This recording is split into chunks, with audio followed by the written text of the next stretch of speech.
Srini, a question to you. Uh, IBM is known to promote a lot of new ideas. So, what kind of incubations are you doing? Are you looking at more localized solutions or industry-specific solutions which promote, more adoption in the sense that softwares are made available, analytics are made much more easy, and how are you reaching out to the end customer, motivating them to adopt more of smart energy, and also at the same time, if you could throw light on what needs to be done going ahead to really make it more attractive. So that's a quite a significant aspect in terms of you related to the previous question on incentives, right? So what benefits are coming from the government, and what are they giving us as rebates to take up something. Similarly, the private sector has to do its own bit as well to get this going. To your point on innovation, incubation of some of these things that can be done. One approach that we've seen being successful is uh, try it out at a few customers who are willing to do it. They have the innovative appetite to do it with you.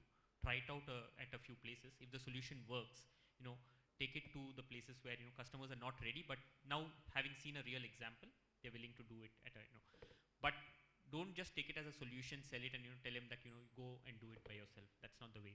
So to what Dr. Bhatnagar mentioned, the Chennai RFP talks about street light as a service. Have you heard about it before in India? I don't think so. Who's asked for operating street light as a service in government? They always ask for put the infrastructure, go, the next guy comes and the contractor maintains it, then the procurement buys the bulbs and gives it to the contractor. That's the kind of world that we've been living in. So this as a service concept has suddenly catapulted things to be more viable. Why is government doing it?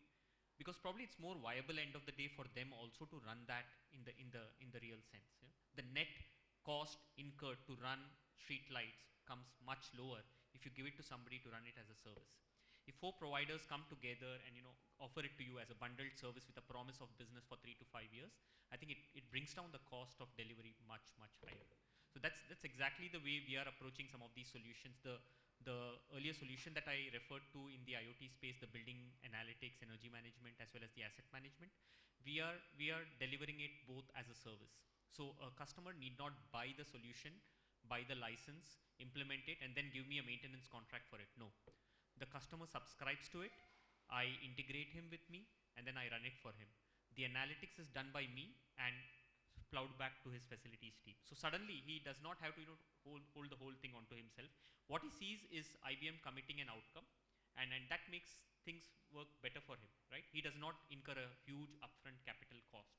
So some of these things are helping customers also walk 2 steps ahead and say, hey, let me try this, and maybe it works end of the day. Maybe it helps me optimize my office solutions, my room solutions, my energy consumption, etc. So those are a couple of approaches that are being tried out and seems to be working so far. So hope to try and take it much faster and further in the emerging market as well. Yeah, thanks, Srini. Uh, I think we have well covered the points that I had, so I would like to throw it out to the audience for their comments. But one last comment from maybe all the participants as to, and especially Partho, carbon emission reduction has been, I think, more than a fad, a reality today, and in buildings are LEED certified and all those stuff. So, do you really, how do you look at the future for lighting industry helping more in carbon reduction going ahead? Well, whatever energy we save, that's also reduces the carbon footprint. So typically, I was sharing you the data for energy saving. So 1,450 kilowatt hour, if I save, I reduce carbon emission by 1 metric ton. That's one carbon point. What we, that's the one carbon point credit what we get. So whatever work we are doing, by upgrading the conventional lighting system to LED, whatever saving, that's a huge. Also, we are in renewable energy space, so we are changing or upgrading the conventional lights to lights powered with solar. So all leads to a huge saving in terms of, all leads to reducing the carbon footprint. In terms of data, Dave, I can share some more data. Uh, so there are two government programs where we are participating. One is Domestic Efficient Lighting Program, DLP, where government is replacing 40-watt bulb, we say GLS, so generalized service, bulb with 7-watt LED. So we supplied 44 lakhs of bulb to India government. We are again going to supply another 50 lakhs of bulb. So 44 lakhs bulb means with 10 hours per day operation, it means 5,29,980 megawatt hour saving. And that converts to 3,65,453 metric ton carbon emission reduction. So that kind of, the scale of carbon emission reduction is happening because we are moving to a smart energy space. So similarly, what we do in solar, same data points can be, are there. Vinay. Maybe if I can add one more point to how we are innovating to have more visibility at how much, what is the pollution heat map of a particular area. So what we have done is, along with Bajaj, we have made that network node where you can even put the environmental sensors. So all along the street, obviously it is controlling the street lights and making it more intelligent, network ready. We are also able to get the entire footprint of the various kind of emissions and gases which are there. So once you have got visibility, you can take initiatives around how to basically reduce the pollution and the presence of the harmful gases. That is another thing that has been done. Integration of the environmental sensors right inside the network node which is connecting to the LED light. Thanks, Vinay. Okay, I think it's time we open it up to the audience. We would be ready to accept questions and would be more than happy to answer. Please.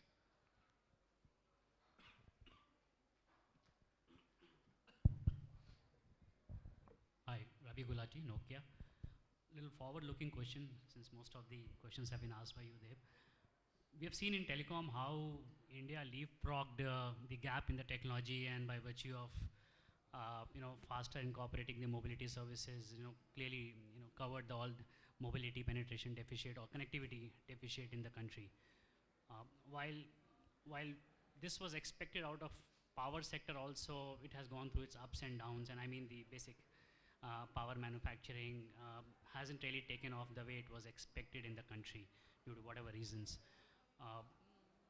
With the advent of IoT and other technology interventions, do we see in the near future, mid to long term, the power deficit or whatever power was getting circumvented or removed, and we are at par with the developed countries? And I understand energy is saved is energy manufactured or energy produced, but do you really see, looking forward, the advent of IoT and technology intervention can bring us at par with the developed countries?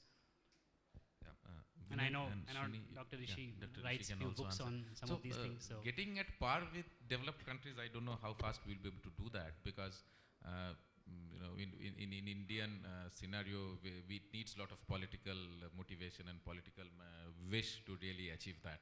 But saying so, surely technology helps. It has been helping big time in several areas.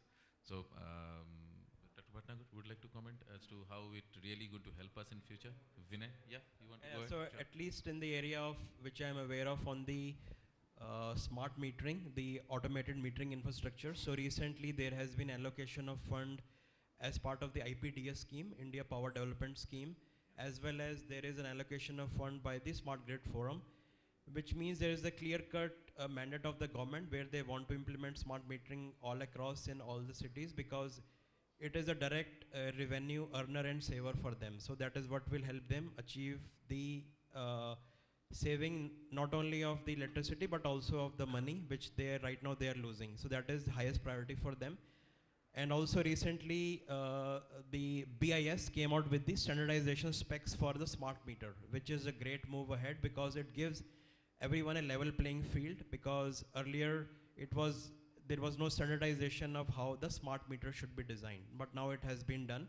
So it will really allow a level playing field and a quality solution based on entire architectural approach to be given to the market, and as well as there is now funding available as part of these two programs, which has been announced recently. So there, I think once we are able to implement it, we will be at par as far as with the other countries is concerned. And whatever things are happening on the transmission side, on the grid stability side, there also I think a lot of implementations are going on, which will make the grid more and more stable, right? So that is what we are seeing as we go along. So Ravi, just to add here, the technology-wise, moving the technology from the developed countries to India, something happening. The policy-wise, the government's appetite is there, and they're also making it, facilitating it. I just want to share, in NTPC, the pilot was done around a year back to see how can they improve the output. Okay, so there was somewhere around say 30 to 35% losses in the generation. So once you generate say X, only 70%, 60 to 70% used to come out. And now they are putting so many sensors and kind of information on the turbines, the kind of information on the the equipments they are using to generate the power, so that they can make them efficient. And the target is to achieve somewhere around say 90 to 95% output from the power plants. Okay, and that pilot got over around 6 months back, and now they are trying to implement into different the other plants which they have. So why I'm telling you this is, while the technology, Cisco has been providing technology globally to many of the to everybody in the world. With companies like NTPCs and other power generation companies in India, they have doing a lot of experiments, and they're trying to see how can they reduce the generation losses. And if that happens, then with the consumption reduction using LED kind of thing, with power generation capacity improvement from the Internet of Things kind of solutions, I'm expecting that there will be significant improvement in few years. I'm not sure whether we'll be able to compare ourselves with developed countries or not. That's a very tricky question to answer, but my expectation is high. I'm sure there's a lot of impetus already happening on setting up new plants. So you have all the big names, and including Mahindras and others also jumping into the generation phase. So combined with the conservation piece, at least there's some ray of hope.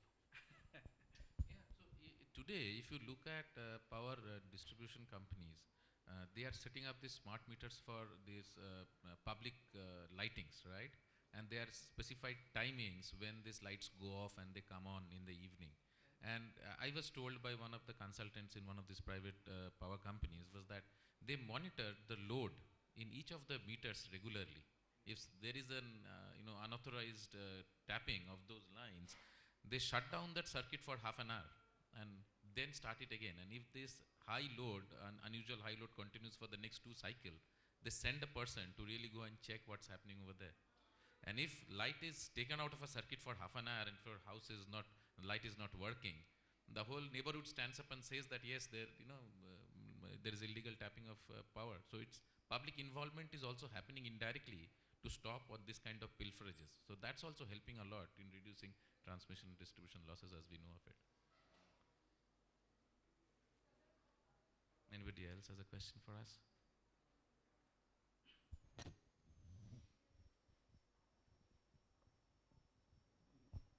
Yeah. So, anybody? So I think we have covered it well.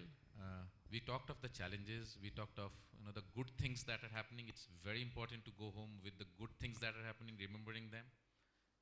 As Srinesh said, the more we do it, the ROIs would be much more evident and much more practical.